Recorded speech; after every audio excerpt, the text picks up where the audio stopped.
The Lord bless you. The second day became a reality. It dawned on me the following day because the weight of the bills that we had to pay, or I had to pay, dawned on me. And the fact that on this second day, most persons refused to come out. And I was wondering the reason why I spent the money I spent getting sound, spend the money I spent getting stage. Why? Because most of the persons didn't come to the crusade feed. They were in their houses, hanging by their windows, sitting by their verandas. And it pained me. It pained me. And, I started getting emotional, even though I preached my heart out. I preached my heart out. I believe that was one of my best teachings. Why? Because I was so discouraged. I was very discouraged.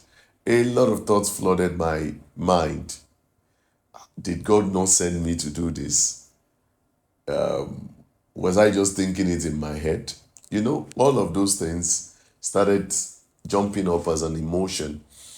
Yeah, the second day, I rounded up, but it wasn't as exciting like the first day. I remember concluding in my heart on the second day that I'm not going to use the sound for the third day. So I started calling the sound engineer to come and pack his sound so that I would only pay for 2 days. Oh, I will never forget that experience. It was such an experience. Well, God so good. It didn't pick up. It didn't pick up. And on that fateful day, I prayed that it rained, and it really rained. It really rained. I think it rained till something about to 7. So I think it was just a few of us there. Maybe about 4 or 5 of us were there. And I decided to use a public address megaphone instead of using the sound.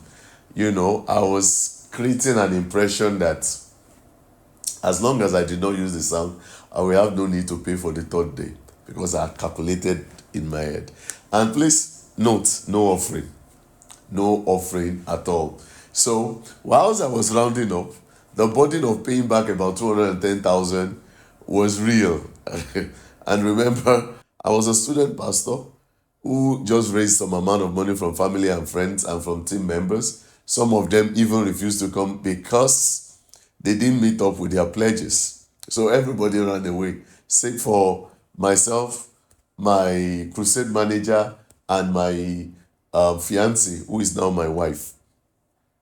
It was really a burden. I will never forget that experience. And this will lead me to the next thing I'm going to talk about today, which is ministry financing. You see, carrying the burden of paying back 210,000 naira that I did not even have 5,000 naira for was really a burden at the start. It was a major burden. To be very sincere, I was trusting that those who pledged would redeem their pledges, only for me to receive a shocker that human beings disappear. They disappeared. All of them bailed out on me. All of them bailed out on me.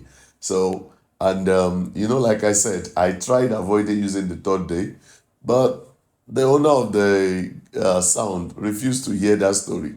He refused to hear. He only told me, he said, you know what? I booked you for 3 days, and 3 days it is. 210,000 naira to pay back. After the crusade, it almost became a police case. My crusade manager was threatened to be arrested. I remember then going to a father in faith who I borrowed his generator for the crusade. I went to him and I told him, please, this is what happened. And he said, okay, you know what? I'm going to talk to him.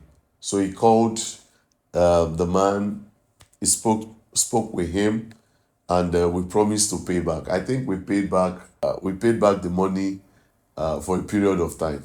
I will never forget that experience. So yes, that experience did not leave me with a good taste. It was a very bad taste. I felt like maybe I didn't hear God. That is what we conclude on. And maybe I did not hear God. Until I began to pray more. I prayed more. I waited more. I needed clarity. I wanted God to speak to me. And right now, at that point in time, I had to leave that environment, not because of the money I owed though, but I needed to leave that environment. I was now a graduate. I was now a graduate. I needed to leave the environment and face the reality. By the time we were leaving school, or we left school, we were a group of about one, two, three, 4, 5, or 6 of us or so who came together. We called ourselves Destiny Friends. That was what we called ourselves. And we said we were going into full-time ministry. We were excited. We thought when we get out, people would just accept us as the next best thing after sliced bread. We thought the world was waiting for us.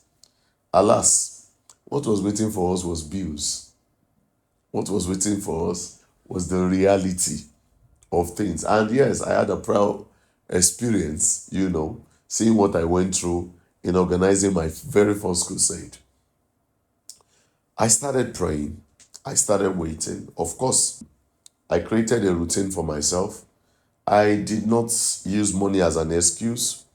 I would go out preaching during the day, reaching out to people, talking to people, evangelizing, going on street evangelism, I was busy doing something. Then in the evening, I will go offload a container. I offload containers in the evening.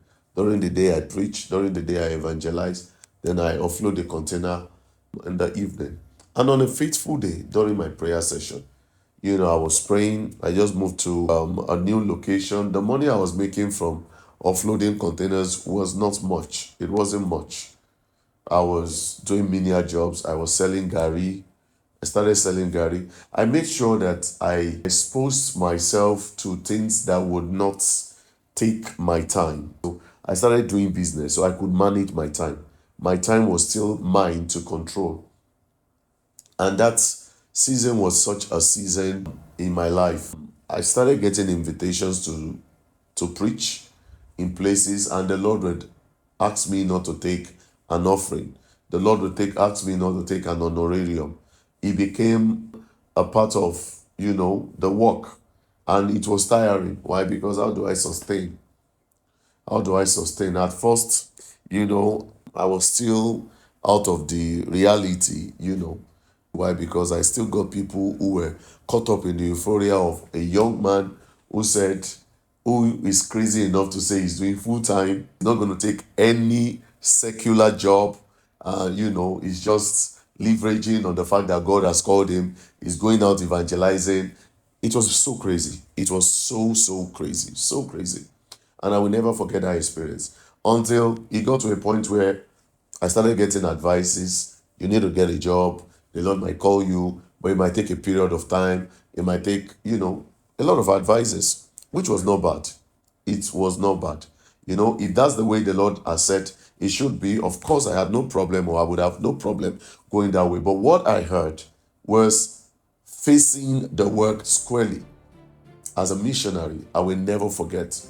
It was so clear. It was so clear. In fact, prior to that time, some years before then, the Lord asked for my boats.